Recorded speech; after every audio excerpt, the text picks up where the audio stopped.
Jocelyn Timmins, bonjour. Bonjour Guy. Jocelyn, vous êtes directeur du développement pour Québec-Est de la Fondation des maladies du cœur. Il y a un événement qui vous tient à cœur, c'est le Kilimanjaro 2009. Qu'est-ce que c'est? En fait, c'est une expédition qui va amener des gens au sommet du Kilimanjaro, la célèbre montagne en Tanzanie que tout le monde connaît. Ça fait déjà plusieurs années que les gens l'escaladent, mais c'est une expédition quand même assez particulière cette année parce que c'est une quinzaine de participants, dont la majorité de la région immédiate de Québec, qui ont décidé de relever ce défi. Alors, est-ce qu'on a déjà des noms sur la liste? Oui, on a déjà 15 personnes, dont 12 de la région immédiate. Et c'est une belle histoire de cœur parce que ce sont finalement les sœurs Boucher, entre autres Carole et Julie, qui ont voulu, d'une certaine façon, rendre hommage à leurs parents qui sont décédés de façon tragique des suites de maladies cardiaques à quelques années d'intervalle, presque à jour pour jour.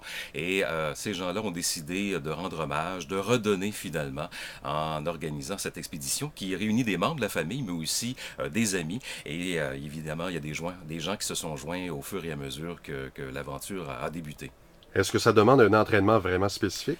Les gens s'attendent à ce que ce soit vraiment des super-héros qui relèvent le défi. C'est pas nécessairement le cas.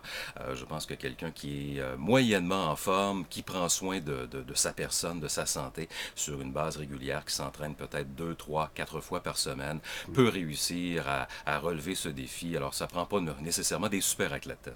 Est-ce que les gens sont vraiment sensibles à la cause? Parce que vous travaillez dans ce domaine-là depuis quelques années. Est-ce que les gens sont généreux? Les gens sont déjà généreux. Écoutez, l'expédition va avoir lieu au début de décembre. La campagne de collecte de fonds, si on veut, parce qu'on doit quand même amasser des sous.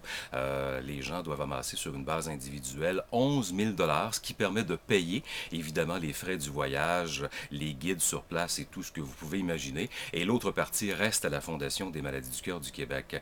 Alors, c'est quand même une collecte de fonds importante parce qu'on va amasser 75 000 et jusqu'à maintenant, les gens sont, disons, à mi-chemin dans leur collecte de fonds avec quand même le mois d'août qui s'en vient, septembre, octobre et le mois de novembre juste avant de partir. On va suivre ça de très très près à Rock Détente et si on veut des informations sur Internet, quel est le site? C'est très simple, vous allez tout simplement sur www.lesexploitsducoeur.ca. Je répète, www.lesexploitsducoeur.ca. Vous allez faire connaissance avec les membres de la famille et qui sait, vous donner le goût peut-être d'y participer. On vous donne jusqu'à la fin du mois d'août pour joindre la grande famille du cœur et atteindre de nouveaux sommets dans votre vie personnelle. Jocelyn Timmins, merci. Bienvenue.